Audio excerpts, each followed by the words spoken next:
वालों अपना को लोइबो आंतरिक मोरम और श्रद्धा जाशिशु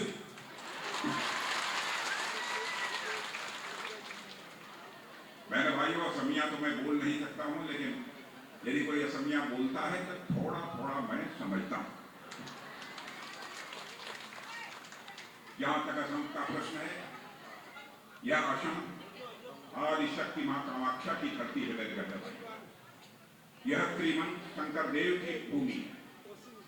असम की यह धरती ब्रह्मपुत्र की पावन धारा से यह सिंचित है। असम की धरती संस्कृति और प्रकृति दोनों के समृद्ध है, ऐसा मैं मानता हूं। और यह पूछे मुझसे कोई यहाँ की सबसे मशहूर चीज क्या है, तो मैं कहूंगा कि असम की चाय की खुशबू भारत के किसी भी कोने में देखी जा सकती है। भारत ही नहीं बल्कि दुनिया के देशों में भी असम के चाय की खुशबू देखने को मिलती है। असम का जहां तक प्रश्न है, यह साहस की धरती है, यह स्वाभिमान की धरती है, यह महानायक लचित बरफुकन की धरती है। यहाँ के वीरों ने हमेशा भारत की अस्मिता और सम्मान की रक्षा के लिए जरूरत पड़ने पर अपना सर्वस्व बलिदान कर दिया है। ऐसी महान धरती मेरे भाइयों, आज याद उपस्थित हुई मोई बोर आनंदिता होइसु।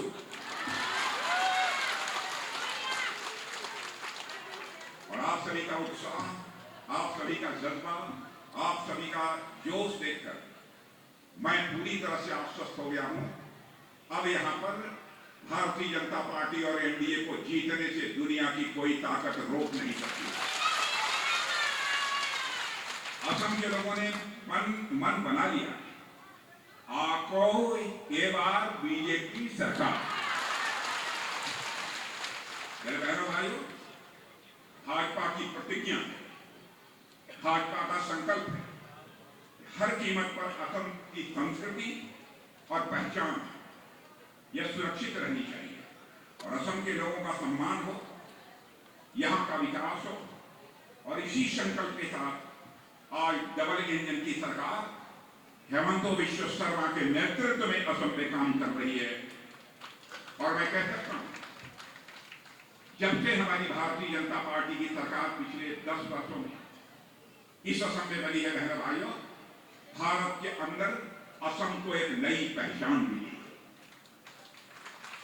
आपने महसूस किया होगा कि कांग्रेस की सरकारों ने हमेशा इस असम के साथ एक सौतेला व्यवहार किया, हमेशा यहां की उपेक्षा की है। आप लोगों ने देखा होगा कि कांग्रेस ने दिल्ली से, अपने दिल से भी और दिमाग से भी लंबे समय से असम को दूर कर रखा है। और कांग्रेस के कुशासन के कारण एक समय ऐसा था जब असम के बारे में बात होती थी, यहां पर उग्रवाद की बात होती, इंसर्जेंसी की बात होती, असम में अशांति की बात होती, गरीबी और भूखमरी की बात होती। लेकिन बहनों भाइयों, जमाना बदल गया है। अब इसकी बात भारत में कहीं नहीं होती। दुनिया के दूसरे देशों में चले जाइए, अब कोई भूखमरी की बात नहीं करता, बहुत गंभीर गरीबी की भी असम में कोई बात नहीं करता, अब कोई उग्रवाद की भी बात नहीं करता। असम की बात यदि भारत और दुनिया में होती है तो असम के विकास के लिए की जाती है। बहनों भाइयों, यह कर भारतीय जनता पार्टी,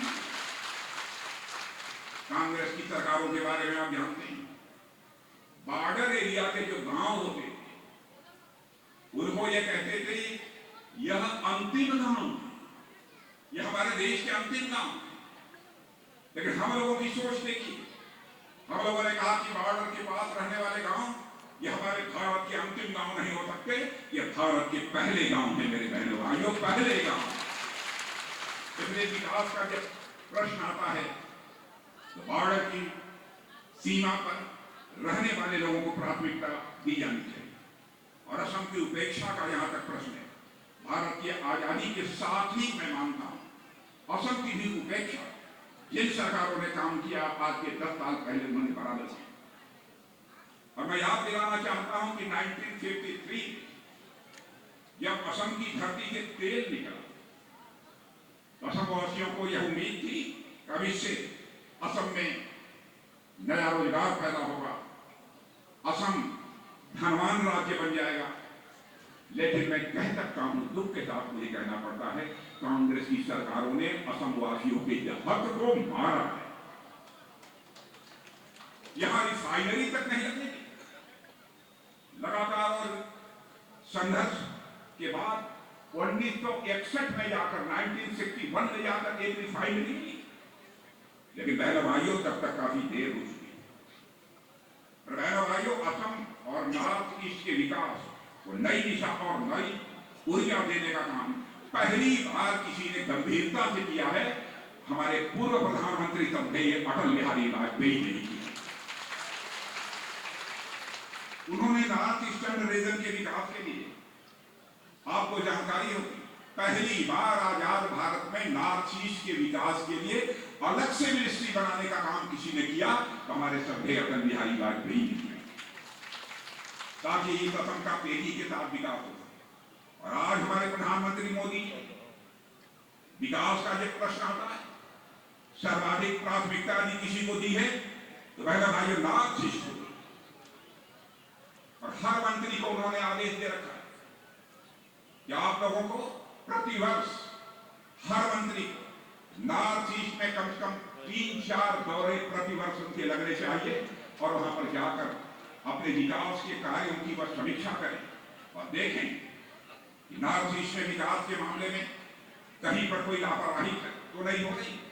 और आज आप स्वयं महसूस करते हैं, आज नॉर्थ ईस्ट की भारत के किसी कोने में बात होती है तो पिछड़ेपन की बात नहीं होती, उग्रवाद की बात नहीं होती, लूट खसोट की बात नहीं होती। आज यदि नॉर्थ ईस्ट की बात होती है तो विकास की बात होती है, तो कनेक्टिविटी की बात होती है, अष्टलक्ष्मी की बात होती है, यहां की क्षमता के बारे में बात होती है, यहां की प्रोग्रेस के बारे में बात होती है, और यहां की प्रॉस्पेरिटी यानी यहां की संपन्नता के बारे में सारे भारत में बात होती है। मेरे भाइयों, ये हम सबके लिए गौरव का विषय है। और पिछले 11 वर्षों में हमारे प्रधानमंत्री मोदी, आपको जानकारी होगी, 30 बार असम आए, पिछले 12 वर्षों में 30 बार आए। और आपने देखा होगा कांग्रेस की हुकूमत में 5-5 वर्ष गुजर जाते थे, शायद 2-3 बार पूरे नॉर्थ ईस्ट में कोई प्रधानमंत्री कांग्रेस का आ गया तो आ गया, नहीं कोई आने का नाम नहीं लेता। वह मानते थे कि असम ये नॉर्थ ईस्ट का कोई बहुत महत्व नहीं, वहां विकास नहीं होगा तब भी काम चलेगा। लेकिन आज हम कहते हैं असम यह देश की मुख्य धारा है, यह है उनमें और हमारी सोच में सबसे बड़ा अंतर। आज असम के बारे में कह सकता हूं मेरे बहन भाइयों, असम एक नए आत्मविश्वास के साथ अपने कदम तेजी के साथ आगे बढ़ा है। असम विकास का केंद्र बन गया है। और यदि मैं कहूं कि असम आज पूरे पूर्वोत्तर के विकास का एक इंजन बनकर खड़ा हुआ है, तो यह कहना भी अतिशयोक्तिपूर्ण नहीं हो। पूरे नॉर्थ ईस्ट के विकास का इंजन बन गया है। और हम मानते हैं कि जब असम आगे बढ़ेगा तब पूरे हिंदुस्तान के विकास की रफ्तार को एक गति मिलेगी। जब असम का विकास होगा तभी जाकर भारत का भी पूरा विकास हो सकता है। इसीलिए हमारे प्रधानमंत्री मोदी जी ने असम के विकास और नॉर्थ ईस्ट के विकास को विशेष प्राथमिकता दी। और मेरे बहनों भाइयों, पिछले 10 सालों में भाजपा के शासन में असम की अर्थव्यवस्था यानी धन दौलत के मामले में आपको जानकर आश्चर्य होगा, 10 सालों में, 10 साल के पहले जितनी यहां धन दौलत थी, जो इकोनॉमी थी, जो अर्थव्यवस्था थी, उसका जो आकार था, आज यह बढ़कर पिछले 10 सालों में भाजपा के शासनकाल में पहले से 3 गुना हो गया है, शायद हिंदुस्तान के किसी राज्य का नहीं। और हमारे हेमंत विश्व शर्मा ने तो कमाल कर रखा है। और आपको शायद जानकारी है कि नहीं, भारत के अंदर सबसे तेजी से आगे बढ़ने वाली अर्थव्यवस्था कोई बन गई है तो नॉर्थ ईस्ट का हमारा यह असम बन गया है। मेरे बहन भाइयों, ये आप सबको गौरव के। और ये बात मैं नहीं कह रहा हूं, आप ये समझेंगे कि मैं पार्टी का हूं, इसलिए मैं यह बात कर रहा हूं। हर व्यक्ति जो भाषण देने के लिए खड़ा होता है अपने पार्टी की वाहवाही करता है। यह केवल मैं नहीं कह रहा, रिजर्व बैंक ऑफ इंडिया के रिपोर्ट करेगी पिछले 5 वर्षों में, यानी 2020 से लेकर 2025 के बीच असम की अर्थव्यवस्था 45% की गति से तेजी के साथ आगे बढ़ी। 45। भाइयों, कांग्रेस के नेता समझ नहीं पा रहे कि असम की अर्थव्यवस्था इतनी तेजी के साथ बढ़ रही है, उसका राज क्या है, वह रहस्य क्या है, इसको समझ नहीं पा रहे। आप ये कहें तो मैं इसका रहस्य बता दूं, क्यों यहां की अर्थव्यवस्था तेजी के साथ बढ़ रही है। इसलिए बढ़ रही है, इसके पीछे भाजपा सरकार की नीति सही है, भाजपा सरकार की नीयत सही है, और असम के लोगों, आप लोगों की मेहनत और परिश्रम का यह नतीजा है कि आज असम तेजी के साथ आगे बढ़ा। और मेरे बहनों भाइयों, प्रधानमंत्री मोदी और मुख्यमंत्री हेमंत बिश्व शर्मा के नेतृत्व में हमारी डबल इंजन की सरकार ने असम के लोगों के लिए जमकर काम किया। आज जब सरकार की सही नीति और नीयत के साथ असम के लोगों के मेहनत को एक नई ऊर्जा मिली है, तो स्वाभाविक है कि असम के विकास ने रफ्तार पकड़ा। यहां उद्योग बढ़ा, यहां निवेश बढ़े और तेजी से बुनियादी ढांचों का विकास हो रहा है। आपने भी महसूस किया होगा, आज के 10 साल पहले किस प्रकार की सड़कें असम में हुआ करती थी, लेकिन यहां पर भाजपा की सरकार आने के बाद और केंद्र में भाजपा की सरकार आने के बाद कितनी तेजी से इंफ्रास्ट्रक्चर का, बुनियादी ढांचों का विकास हुआ है। मेरे बहनों भाइयों, असम ने 2030 तक अपनी अर्थव्यवस्था को लगभग $150 बिलियन तक पहुंचाने का टारगेट सेट किया है। $150 बिलियन तक पहुंचाने का टारगेट सेट किया, और मुझे पूरा विश्वास है जिस असम के लोग मेहनत कर सकते हैं, जिस असम के लोग बुद्धिमान होते हैं, निश्चित रूप से असम का यह लक्ष्य हासिल होकर रहेगा, दुनिया की कोई ताकत रोक नहीं सकती। और मैं कह सकता हूं, भारतीय जनता पार्टी की तरफ से आपको इसलिए मैं विश्वास दिलाता हूं कि मैं जानता हूं कि भारतीय जनता पार्टी को भले ही 10-15 साल पहले लोगों ने न समझा, लेकिन अब समझ चुके हैं कि सारी दुनिया में भारत का मस्तक यदि कोई राजनीतिक पार्टी ऊंचा कर सकती है, तो जनता के सहयोग से केवल भारतीय जनता पार्टी ही कर सकती है। भाइयों, आपको जानकारी है कि नहीं मुझे नहीं मालूम, आज के कुछ वर्षों पहले, बहुत पहले, अंतरराष्ट्रीय जगत में भारत को जो प्रतिष्ठा मिलनी चाहिए, जो इज्जत मिलनी चाहिए, वो नहीं। भारत को जितनी गंभीरता पूर्वक सारी दुनिया को लेना चाहिए, लोग नहीं लेते। लेकिन जब से हमारे प्रधानमंत्री मोदी जी बने हैं, बहनों भाइयों, आपके यहां से भी जो लोग विदेश गए हैं उनसे पूछ लीजिए। मैं कभी जनता की आंखों में धूल झोंक कर हमने राजनीति नहीं की। राजनीति है तो जनता की आंखों में आंख डालकर राजनीति है। मेरे भाइयों, आज के 12, 14, 15 साल पहले कोई गया होगा, आज गया होगा तो महसूस कर रहा होगा भारत का कद, भारत की प्रतिष्ठा अंतरराष्ट्रीय जगत में बढ़ी है।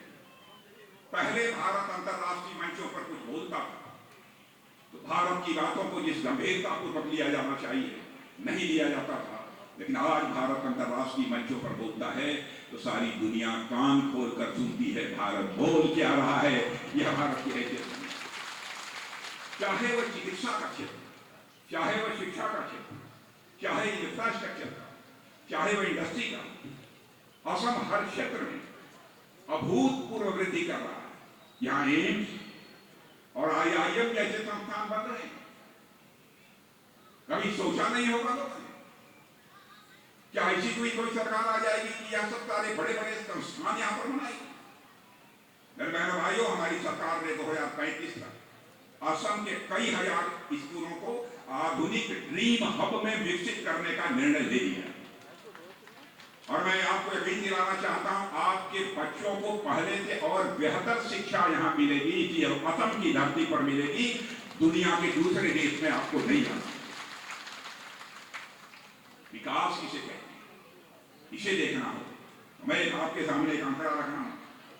यहां पहले 6 मेडिकल कॉलेज और 10 वर्षों के अंदर अब ये बनकर 14 बन चुके हैं।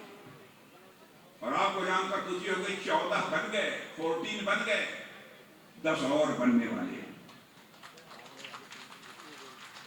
असम के हेल्थ बजट, स्वास्थ्य बजट का यहां तक प्रश्न है, पहले केवल 4000 करोड़ रुपया 10 साल ये पहले हुआ करता। मेरे बहन भाइयों, अब बढ़कर 9000 करोड़ रुपये तक पहुंच गया। चाहे असम के लोगों की शिक्षा हो, चिकित्सा, हम लोग ऐसे हालात बना देंगे कि चिकित्सा के लिए भी और शिक्षा के लिए असम के हमारे बच्चों को बाहर जाने की जरूरत नहीं पड़ेगी। असम में सारी सुविधाएं, और हमारी सरकार ने, डबल इंजन की सरकार ने, और असम में हेमंत विश्व शर्मा के नेतृत्व में यहाँ के किसानों के हितों को भी सर्वोपरि रखा है और लगातार किसानों के लिए हमारी सरकार यहाँ काम कर रही है। पिछले वर्ष असम के नामरूप में प्रधानमंत्री जी ने यूरिया का प्लांट लगाया। यूरिया के प्लांट की फाउंडेशन स्टोन उन्होंने रखी है। लगभग 11,000 करोड़ की लागत से बनने वाला यह आधुनिक प्लांट, मैं समझता हूं कि असम के किसानों को एक नई ताकत देगा बहनों भाइयों। और हर साल 12 लाख मीट्रिक टन से अधिक यूरिया का उत्पादन असम वासियों के द्वारा असम की धरती पर। स्वाभाविक है किसानों को खाद की कमी नहीं रहेगी, निरंतर खाद की सप्लाई सुनिश्चित हो सके। रोजगार और सेल्फ एम्प्लॉयमेंट में, एम्प्लॉयमेंट सेल्फ एम्प्लॉयमेंट, नए अवसर भी मिलेंगे। बहनों भाइयों, हमने असम की कनेक्टिविटी को बढ़ाने पर भी बहुत जोर दिया। 2009 से 2014 के मुकाबले हमारी सरकार ने असम के रेलवे बजट में केवल 2009 से 2014 5 वर्षों के अंदर ही 4 गुना की वृद्धि की है। और इस समय हमारा असम का रेलवे बजट 1000-2000 करोड़ नहीं है मेरे बहनों, वह 10,000 करोड़ रुपए तक पहुंच गया है। 10,000 करोड़ रुपए पहुंच गया। और आपको जानकारी है, गुवाहाटी से लेकर न्यू जलपाईगुड़ी के बीच चलने वाली वंदे भारत एक्सप्रेस ने यात्रा का समय काफी कम कर दिया है।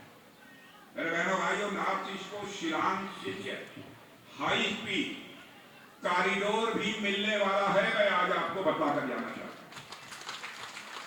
और यह नॉर्थ ईस्ट का पहला access control high speed corridor होगा, यानी आपकी गाड़ियां 40, 50, 60 की स्पीड से नहीं चलेगी, आपकी गाड़ियां चलेगी 100 और 100 किलोमीटर पर आवर की स्पीड से। असम में 2014 तक मेरे बहनों भाइयों केवल 7 रूट्स पर यहां फ्लाइट चलती, हवाई जहाज, केवल 7। और आपको जानकर खुशी होगी, अब करीब यहां 7 रूट्स पर केवल हवाई जहाज चलती थी, अब 30 रूट पर चलेगी, यानी 30 रूट पर हवाई जहाज। और आप हवाई जहाज से भी यात्रा कर सकते हैं एक स्थान से दूसरे स्थान पर जाने के। आज दुनिया का सबसे लंबा रिवर क्रूज यमुना गंगा विलास पूरे नॉर्थ ईस्ट को अंतरराष्ट्रीय पर क्रूज पर्यटन के क्षेत्र में एक नई पहचान दिया है। भारत के ही नहीं बल्कि दुनिया के लोग आकर यहां पर क्रूज पर्यटन करेंगे। भाइयों, कितना बन सका है। इस बीच हमारी डबल इंजन की सरकार ने यहां काम करने की कोशिश की। यहां नदियों पर पुलों की जरूरत थी, और आपको मालूम होगा कि लगभग 60-65 वर्षों में यहां पर केवल 3 बड़े पुल बन पाए। लेकिन आपको जानकर खुशी होगी, पिछले 10 वर्षों के दौरान अब हमारी सरकार ने यहां पर 4 और नए ब्रिज, मेगा ब्रिज बनवाए। 4 नए मेगा ब्रिज बनवाए। आज गोभी और थोड़ा सा आगे जैसे विशाल पुलों ने असम की कनेक्टिविटी को नई ताकत दी। मेरे बहनों भाइयों, एक समय था जब असम गलत कारणों से खबरों में रहता था। जानते हैं क्या गलत कारण है? किन कारणों से गलत खबरों में असम रहता था? यहां बराबर धमाके, फला जगह धमाका हो गया, फला जगह बम फूट गया, फला जगह हत्या हो गई, यही सब सारी चीजें अखबारों की सुर्खियों में बनी रहती है। किडनैपिंग, यहां पहले आपको जानकारी हुई, आम बात हो गई। लेकिन अब असम वैसा नहीं रहा। अब यहाँ के लोग त्योहार भी पहले डर के साए में मनाते थे, लेकिन आज डर का माहौल असम के अंदर नहीं रहा बहनों भाइयों। और जो भी डर पैदा करने की कोशिश करेगा उसका स्थान उसका घर नहीं होगा, सरकार की जेल होगी बहनों। आपको इस बात की जानकारी होगी, वर्ष 2004 में असम के धेमाजी में स्वतंत्रता दिवस के दौरान में हुए बम धमाके को आज भी लोग भूल नहीं पाते। आप जानते होंगे, सोचिए, जिस दिन पूरा देश आजादी का जश्न मना, उसी दिन असम में मासूम बच्चों ने अपनी जान गंवाई थी। आपको वर्ष 2008 की वह घटना की याद दिलाना चाहता हूं, जब पूरा गुवाहाटी धमाकों से गूंज उठा और इन घटनाओं ने असम के लोगों की जिंदगी को असुरक्षा से और भय से, डर से भर दिया था। मेरे असम में 2001 से लेकर 2015 के बीच हड़ताल, 2001 से लेकर 2015 के बीच असम में हर साल 313 उग्रवादी घटनाएं होती।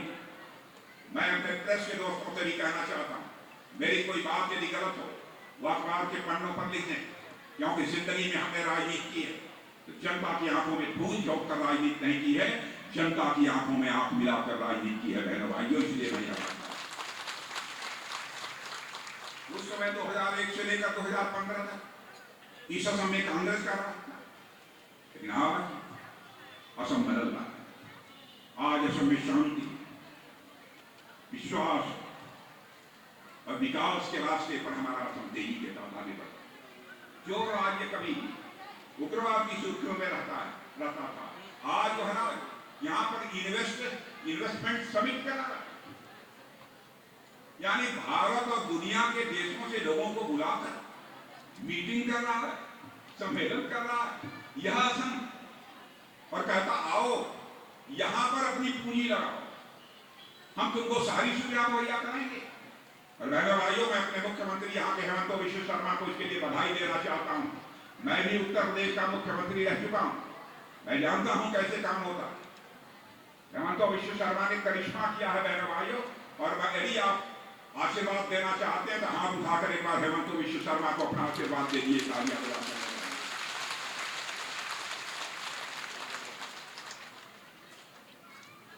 गजब का विकास, माने कोई कल्पना नहीं करता था कि इतने कम समय में यह विकास। मोदी सरकार में चाहे आतंकवाद, चाहे नक्सलवाद और उग्रवाद, अब यह समाप्ति की ओर लगे रहे। 7,500 से अधिक उग्रवादियों ने हथियार छोड़कर, 7,500 से ज्यादा उग्रवादियों ने हथियार छोड़कर वह मुख्य धारा में उन्होंने अपनी वापसी। यह दिखाता है यदि नीतियां सही हैं और स्ट्रांग विल पावर हो, मजबूत इच्छा शक्ति हो, तो क्या नहीं किया जा सकता, सब कुछ होगा मेरे बहनों भाइयों। लेकिन कांग्रेस के नेताओं की मानसिकता हमेशा से असम के प्रति संदेह की रही है, और केवल संदेह ही नहीं बल्कि असम के प्रति उपेक्षा की रही है। और जब हम विकास की बात करते हैं तो कांग्रेस के लोग उस वक्त हम विकास की बात करते थे भाजपा की सरकार आने के बाद, तो लोग मजाक उड़ाते, अरे हम इतने दिनों में नहीं कर पाए तो आप क्या कर पाए, लेकिन करके हम लोगों ने दिखाया। अब बहनों भाइयों, इस समय सेमी कंडक्टर की परियोजना, सेमी कंडक्टर की परियोजना यहाँ लगने जा रही। इससे यहाँ के नौजवानों को स्वाभाविक है एक नया अवसर मिलेगा और असम औद्योगिक विकास की नई ऊंचाइयों को छूने में कामयाब होगा, मेरा पक्का विश्वास।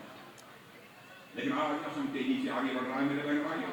जब यहाँ उद्योग आ रहे हैं और नई टेक्नोलॉजी के क्षेत्र में तेजी के साथ इन्वेस्टमेंट हो रहा है, निवेश हो रहा है, कांग्रेस के नेता कहते हैं, मालूम है क्या कहते हैं? कहते हैं जहाँ की स्किल और इनोवेशन, स्किल और इनोवेशन माने कौशल और इनोवेशन माने नएपन लाने की से बात करते हैं। इन दोनों का इकोसिस्टम है ही नहीं। आप असम और नॉर्थ ईस्ट में करके क्या करेंगे? कोई कुछ करना ही नहीं चाहता।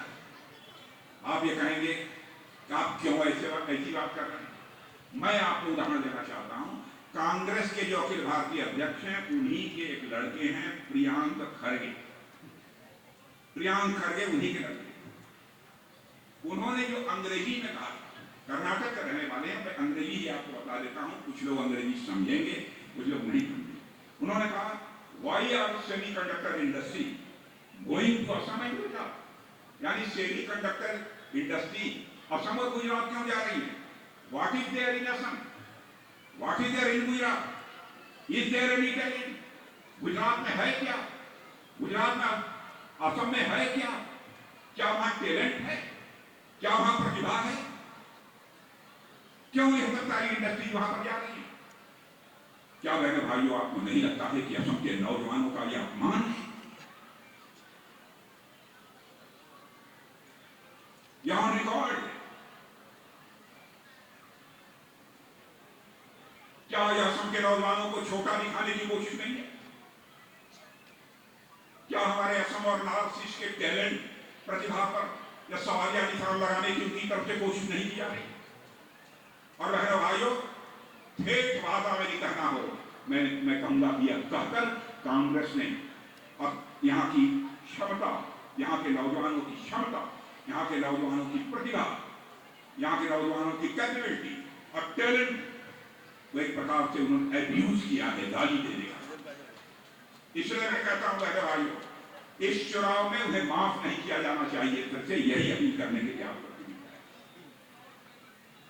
जहां तक भारतीय जनता पार्टी और एनडीए का प्रश्न है, हम लोगों ने बराबर इस क्षेत्र के विकास की चिंता की है। और मैं कहना चाहता हूं और मैं विशेष रूप से कांग्रेस के नेताओं से कहना चाहता हूं कि असम के व्यक्ति में परिश्रम करने की क्षमता और उनके अंदर टैलेंट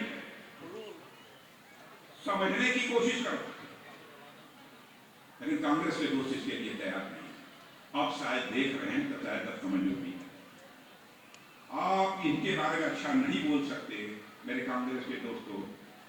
यदि हमारे असम और नॉर्थ ईस्ट लोगों के बारे में अच्छा नहीं बोल सकते तो कम से कम शांत तो रहिए। लेकिन वो शांत भी नहीं रहे। कांग्रेस के लोगों को असम की कभी नहीं चिंता रही है। कांग्रेस के लोग असम में उन बांग्लादेशी घुसपैठियों को बताना चाहते हैं जिनसे इनका वोट बैंक पड़े। बहन भाई, वोट के लिए बांग्लादेशियों को लाकर यहां अवैध तरीके से बताया जा रहा है। मैं कांग्रेस के दोस्तों से पूछना चाहता हूं, क्या राजनीति केवल सरकार बनाने के लिए की जानी चाहिए? बहनों भाइयों, भारतीय जनता पार्टी का, एनडीए का मानना है राजनीति केवल सरकार बनाने के लिए नहीं की जानी चाहिए, राजनीति की जानी चाहिए तो देश बनाने के लिए राजनीति की जानी चाहिए, देश बनाने के लिए राजनीति। मैं आप लोगों से भी कहना चाहता हूं, इनको समझाइए, इनको पढ़ाइए। इन लोगों के ऐसे हाथ ये लोग अपनी मीटिंग्स में भारत के राष्ट्रगान की जगह बांग्लादेश का राष्ट्रीय गीत बजाते हैं। आपने देखा होगा कि कैसे त्रिभुवन जिले में कांग्रेस सेवा दल के कार्यक्रम में खुलेआम बांग्लादेश का राष्ट्रगान बजाया। क्या हमारे असम और नॉर्थ ईस्ट के भाइयों, ये स्वाभिमान को एक चुनौती नहीं है? और यही कांग्रेस की वह मानसिकता है मेरे बहनों भाइयों, जिसमें बराबर असम के लोगों को, असम में बांग्लादेशी शरणार्थियों को बराबर संरक्षण देने का नाम दिया। लेकिन मैं आपको यकीन दिलाता हूं, आपने देखा होगा बहनों भाइयों, आपने सरकार बनाई थी, फिर से हमारी सरकार बनाइए, कोई अवैध घुसपैठिया असम के अंदर नहीं रहने पाएगा। मैं आपको विश्वास दिलाता हूं। एक बहुत बड़े विद्वान, माने जाने विद्वान है, उनका नाम वेरियर इल्विन। उन्होंने कहा था कि कई देशों की यात्रा करने के बाद भी असम के लोगों ने, उन्होंने बहुत बड़े विद्वान, उनका नाम है वेरियर एल्विन, इसको लिखवा लीजिए। उन्होंने कहा हमने बहुत देशों की यात्रा की है, बहुत राज्यों में गया हूं, लेकिन जैसी शिष्टता और जैसी नम्रता की भावना मैंने असम के लोगों में देखी है, वो हमको कहीं भी देखने को नहीं मिली है भाइयों। अतिथि का सत्कार, यानी मेहमानों का सत्कार, सादगी और अपनापन, यह असम की पहचान। यह मैं नहीं कह रहा, यह वेरियर एल्विन ने कहा। आप कभी चले जाइएगा इंटरनेट पर निकाल कर देखिए। असम ने बराबर खुले दिल से आने वालों का सत्कार किया है, लेकिन दुर्भाग्य से असम की सादगी का, असम के लोगों के भोलेपन का बराबर लोगों ने दुरुपयोग किया और वोट बैंक की राजनीति करने के कुछ पैठियों को लाकर यहां पर बसा दिया, पूरे प्रदेश की जनसंख्या का संतुलन ही बिगाड़ दिया। मैं आपको याद दिलाना चाहता हूं 2017 में पूर्व चुनाव आयुक्त एच.एफ. ब्रह्मा की अध्यक्षता वाली समिति ने एक रिपोर्ट तैयार की और अपनी रिपोर्ट में उन्होंने कहा था कि असम के 15 जिलों में अवैध घुसपैठी का प्रभाव यह बढ़ चुका है और यह असम के निवासियों के अस्तित्व के लिए भी संकट है और असम के निवासियों के अधिकार के लिए भी संकट। यह बात उन्होंने कही।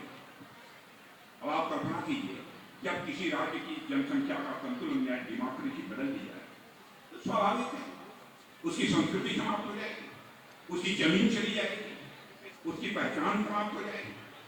लेकिन जो कुछ भी यह लोग करते थे पहले भाइयों, अपने वोट बैंक की राजनीति के लिए लोग करते थे। वोट बैंक की राजनीति के लिए इन्होंने अपनी सारी मर्यादा की सीमाएं तोड़ी। यहां तक कि श्रीमंत शंकर देव जी का जन्म स्थान नौगांव भी वर्षों तक घुसपैठियों के कब्जे में रहा। भला नहीं आप लोगों को मालूम है कि नहीं, लेकिन मैं हेमंत विश्व शर्मा जी को मैं बधाई देना चाहता हूँ। यहाँ के मुख्यमंत्री करिश्मा किया, उन्हें आज असम में लाखों बीघा जमीन घुसपैठियों से उन्होंने मुक्त करा लिया है, उससे छुड़ा लिया। जो जमीन कभी घुसपैठियों के कब्जे में थी, आज वह जमीन वापस दी है हमारी यहाँ की असम की सरकार। अब वहां विकास का काम तेजी के साथ हो। आप क्या कर देख सकते हैं, श्रीमंत शंकर देव जी के जन्म स्थान को भी घुसपैठियों से मुक्त कराकर विश्वविख्यात श्रीमंत शंकर देव जी के स्थल के रूप में उसे विकसित किया गया है। यह हमारी सरकार ने। मेरे बहनों भाइयों, वह तब जो हुआ है भाजपा, एनडीए और हमारे डायनेमिक चीफ मिनिस्टर हेमंत विश्व शर्मा की कामों के बाद, हेमंत विश्व शर्मा का नाम ही काफी है। मैं सोच रहा था हेमंत विश्व शर्मा के अंदर इतनी ताकत कैसे आ गई। मैं इस नतीजे पर पहुंचा, ह है, ब है, हेमंतों से ह, विश्व से ब, स से सल। ह का मतलब हिम्मत, ब का मतलब विश्वास और विकास और स का मतलब सुरक्षा। यह तीनों जो कर सके उसी का नाम हेमंत विश्व शर्मा। बहनों भाइयों, आप लोग सुना है कि बड़े प्यार से हेमंता जी को मामा क्या करूंगा, इतना प्यार दिया है यहाँ के मुख्यमंत्री। बहनों भाइयों, कांग्रेस के नेता भ्रष्टाचार करते हैं। आपको याद होगा कि वर्षों तक कांग्रेस के शासन में भ्रष्टाचार की सारी सीमाएं टूट चुकी थी। यहां तक कि बिना चाय पानी के कोई काम नहीं होता। मैं आपसे पूछना चाहता हूं, कोई आता है आपको काम लेना होता है तो आप चाय पानी पिलाते हैं कि नहीं? आपको कोई जरूरत नहीं पड़ती ना, घूस देने की जरूरत पड़ती है? खत्म हो गया। अब होगा भी तो कहीं छिटपुट कहीं पर होगा, चोरी छिपे कोई कर लेता। लेकिन एक बार और हम लोगों के हाथों को मजबूत करिए। बहनों भाइयों, कोई जरूरत नहीं कर पाएगा, जरूरत नहीं कर पाएगा आपसे पैसा लेने की, काम कराने की। मेरे बहनों भाइयों, असम की चाय और चाय बागानों में काम करने वाले लोगों की भी बराबर कांग्रेस की सरकारों ने यहाँ पर उपेक्षा की। चाय बागान के श्रमिकों को बराबर उनके अधिकारों से उन्हें वंचित रखा गया। कई वर्षों तक टी गार्डन से जुड़े परिवारों के पास जमीन के, अपनी जमीन के कानूनी दस्तावेज नहीं थे। इस काम को भी यदि किया तो हमारी सरकार ने किया और हमारी सरकार ने टी गार्डन से जुड़े परिवारों के साथ इंसाफ किया, न्याय किया। अब इन परिवारों को अपनी जमीन वापस मिल रही है और पक्के घर मकान मिलने का भी रास्ता तेजी से साफ होगा। तो बहनों भाइयों, हमारे टी गार्डन के रहने वाले बहने भाइयों को केवल जमीन नहीं मिल रही है, बल्कि सुरक्षा भी मिल रही है, सम्मान भी मिल रहा है और गरिमा भी मिल रही है। मैंने मेरे बहनों भाइयों, आज बगानों में काम करने वाली महिलाओं को गर्भावस्था में 15,000 रुपए की सहायता दी जा रही है। पहली बार यह असम के इतिहास में होगा। और असम सरकार चाय बगानों में आयुष्मान आरोग्य मंदिर भी खोल लेते हैं। टी ट्राइब के बच्चों के लिए मॉडल टी गार्डन स्कूल खोले जा रहे हैं और हमने टी ट्राइब के नौजवानों के लिए आरक्षण की व्यवस्था भी कर दी है। असम का जहां तक सवाल है, दुनिया भर में मूंगा और एरी सिल्क के लिए भी असम सारी दुनिया में जाना जाता है। महात्मा गांधी जी ने असम के बारे में क्या कहा था आपको मालूम नहीं होगी, इसकी जानकारी नहीं होगी। मैं आपको बताना चाहता हूं, असम के बारे में महात्मा गांधी ने एक बार कहा था कि असम की महिलाएं अपने गर्भों पर, असम की महिलाएं अपने गर्भों पर कविता बोलती हैं। असम की महिलाएं अपने गर्भों पर कविताएं बोलती हैं। ये महात्मा गांधी है। माने यहाँ की कला की इतनी प्रशंसा होती है। और आज हमारी सरकार सिल्क उद्योग को नई ऊंचाइयों तक ले जाने का काम कर रही है मेरे दोस्तों। और हमने सिल्क इंडस्ट्री को मजबूत करने के लिए भी कई महत्वपूर्ण कदम उठाए हैं। जैसे उत्पादक को हम आर्थिक सहायता दे रहे हैं, बुनियादी ढांचों का हम तेजी के साथ विकास कर रहे हैं, बुनकरों के लिए कौशल विकास का कार्यक्रम चला रहे हैं। और गुवाहाटी में golden silk park and trade centre की भी हम लोगों ने शुरुआत की। ऐसे कई कदम हमारी सरकार ने उठाए हैं मेरे कहने वाले। और मैं आज आपको यह बताना चाहता हूँ, यहाँ कांग्रेस ने असम और असम के भाषा की उपेक्षा, बराबर हम लोगों ने यहाँ की संस्कृति को, यहाँ की पहचान को सर्वोच्च प्राथमिकता से दी है मेरे भाई। और मैं याद दिलाना चाहता हूं कि वर्ष 2003 में हमारे पूर्व प्रधानमंत्री अटल बिहारी वाजपेयी जी ने बोडो भाषा को संविधान की 8वीं अनुसूची में शामिल करने का काम किया था। पहली बार ये किसी ने किया था, हमारे अटल बिहारी वाजपेयी जी। और आज हमारे प्रधानमंत्री मोदी जी के नेतृत्व में असमिया भाषा को क्लासिकल लैंग्वेज का स्टेटस दिया गया है। इसलिए मैं आप सबसे कहने के लिए आया हूं, मेरे बहनों भाइयों, आपका भरपूर समर्थन भारतीय जनता पार्टी और एनडीए के जो भी प्रत्याशी हैं दिल खोलकर मिलना चाहिए। और मुझे पक्का विश्वास है, इतने बड़ी संख्या में धैर्य के साथ आप सब बैठे हुए हैं, बातें सुन रहे हैं, अपनी प्रतिक्रिया भी दे रहे हैं। मुझे पक्का विश्वास है कि अब यहाँ पर एनडीए को असम में 2/3 बहुमत हासिल करने से दुनिया की अब कोई ताकत रोक नहीं सकती है, क्योंकि असम वासियों ने हमारे दोनों प्रत्याशी का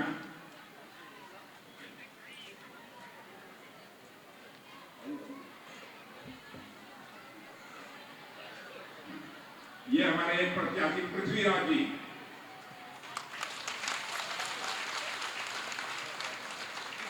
वैसे आपने देखा होगा नाम भी पृथ्वीराज, और परमात्मा ने दिल दौड़ से भी ठीक ठाक बनाया है। यानी आप जरूरत पड़ी तो आपके लिए संघर्ष करने की कुवत हमारे पृथ्वीराज में है मेरे बहनों भाइयों, मैं कह सकता हूं। तो यह ताकत, इसलिए आप भारी मतों से विजय दिलाकर यहाँ पर हेमंत विश्व शर्मा के नेतृत्व में एनडीए की सरकार बनाए, यही अपील करते हुए और आप सबको धन्यवाद देते हुए अपना निवेदन समाप्त करता हूँ। आप सबको बहुत बहुत धन्यवाद। बोलिए भारत माता की। एक बार खड़े होकर जब तालियां बजाकर जो है बोलिए भारत माता की, भारत माता की। अरे जब मीडिया के लोग उधर वो हमारे असम के लोगों का उधर देखो, दोनों हाथ उठाकर बोलिए एक बार भारत माता की, भारत माता की। असम जिंदाबाद, असम जिंदाबाद, असम जिंदाबाद।